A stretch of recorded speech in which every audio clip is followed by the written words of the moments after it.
Bismillahirrahmanirrahim. Assalamualaikum warahmatullahi wabarakatuh. Bertemu lagi dengan kami di ruang kolaborasi modul 2.1.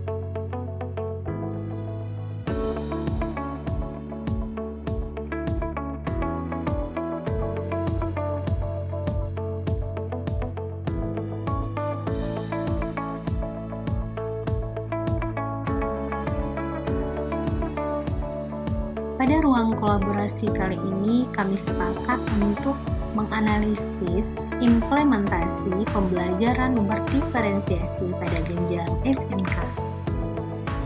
Situasinya adalah Pak Ceta merupakan seorang guru mata pelajaran teknologi perkantoran di sebuah SMK.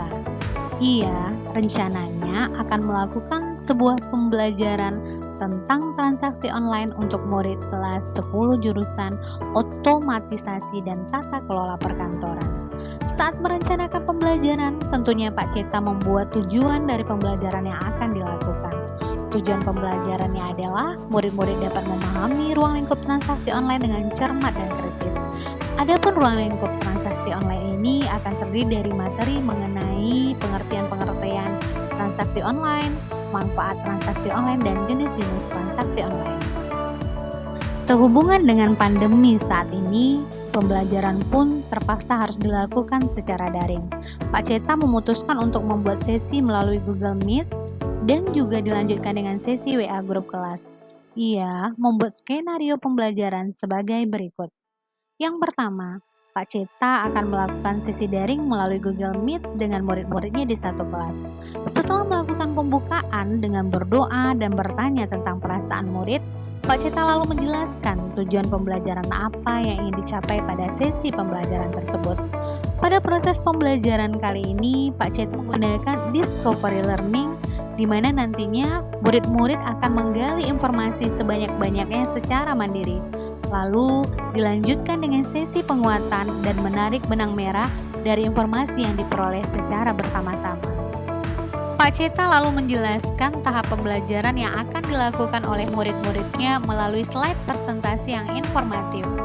Terdapat bagian timeline pengerjaan tugas, penjelasan, dan gambarannya. Ia menjelaskan bahwa topik yang harus digali oleh murid secara mandiri di rumah adalah tentang ruang lingkup transaksi online yang terdiri dari materi mengenai pengertian-pengertian transaksi online, manfaat transaksi online, dan jenis-jenis transaksi online. Setelah itu, murid-murid dibebaskan untuk membuat rangkuman dari informasi yang didapat dalam ragam bentuk seperti poster, PPT, note, mind map, dan lain-lain, agar lebih mudah dan dirasa dapat menggambarkan pemahaman mereka. Setelah itu, di sesi selanjutnya, murid-murid akan kembali ke ruang online Google Meet kelas dan berbagi mengenai informasi yang diperoleh. Lalu, Pak Ceta akan memandu penarikan benang merah. Di akhir pertemuan daring, Pak Ceta memberikan waktu untuk muridnya mengajukan pertanyaan jika ada hal-hal yang kurang dimengerti. Setelah itu, ia juga mempersilahkan muridnya untuk menghubungi via WA kelas jikalau ada kebingungan saat menggali informasi secara mandiri di rumah. Tak lupa, ia memberikan semangat. Untuk memudahkan murid-murid, Pak Ceta pun membagikan slide presentasinya ke dalam WA kelas. Tak lupa Pak Ceta pun memantau proses pekerjaan mandiri murid melalui pertanyaan singkat di grup WA dan mengingatkan para murid ketika menggali informasi, tak lupa mencatat sumber informasinya. Langkah selanjutnya, saat proses memantau ini, Pak Ceta juga melakukan asesmen informal. Ketika kemudian ia menemukan beberapa murid-muridnya ternyata masih ada miskonsepsi dan perlu bantuan, maka Pak Ceta kemudian menghubungi murid-muridnya tersebut untuk meminta mereka bertemu dengan Pak Ceta dalam sebuah kelompok kecil secara daring. Di dalam pertemuan kelompok kecil tambahan ini, Pak Ceta memberikan petunjuk ulang atau bantuan pertanyaan-pertanyaan untuk membantu murid mendapatkan pemahaman yang lebih baik. Setelah selesai dengan tugas mandirinya, para murid pun kembali bertemu Pak Ceta di sisi pembelajaran daring selanjutnya. Pak Ceta dan murid-muridnya berdiskusi serta berbagi informasi melalui sharing langsung dan kemudian menarik kesimpulan bersama-sama. Setelah itu, Pak Cetak akan meminta murid untuk bekerja dalam kelompok. Di dalam kelompok-kelompok tersebut, Pak Cetak meminta muridnya untuk kembali berdiskusi dan saling menguatkan pemahaman, serta membuat rangkuman pemahaman topik transaksi online secara berkelompok dalam beragam bentuk, seperti poster, PPT, note, mind map, dan lain-lain.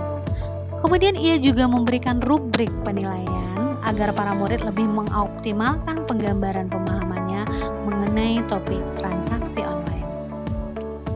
Nah, mari kita gali pemahaman kita tentang pembelajaran berdiferensiasi melalui pertanyaan-pertanyaan pemandu sebagai berikut.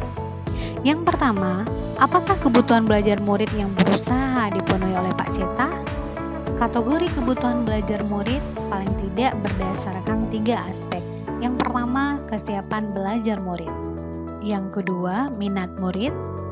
Dan yang ketiga, profil belajar murid. Bagaimana cara guru tersebut menentukan kebutuhan belajar muridnya?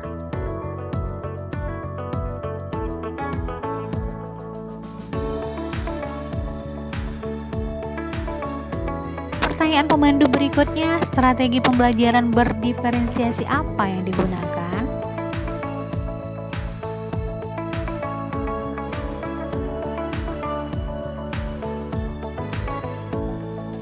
Pertanyaan pemandu yang terakhir, bagaimana Pak Ceta melakukan penilaian? Penilaian pertama yang diterapkan Pak Ceta adalah assessment as learning. Pak Ceta melakukan pemantauan tugas melalui WA Group dengan menggunakan asesmen informal, dan juga Pak Ceta mengamati tingkah laku setiap anak sehingga menemukan beberapa anak yang miskonsepsi terhadap pembelajaran.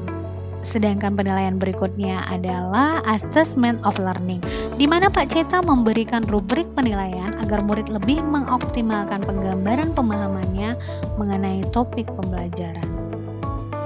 Nah, ada sedikit motivasi buat kita semua sebagai seorang pendidik. Di dalam keberagaman terdapat kekuatan yang tak terhingga. Dengan pembelajaran berdiferensiasi, kita mampu membuka pintu kesuksesan bagi setiap siswa, merangkul keunikan mereka, dan menemukan potensi tersembunyi yang akan membawa mereka menuju prestasi yang luar biasa. Terima kasih telah menonton video kami. Semoga bermanfaat untuk kita semua. Salam dan bahagia untuk seluruh guru penggerak dimanapun berada. Assalamualaikum warahmatullahi wabarakatuh.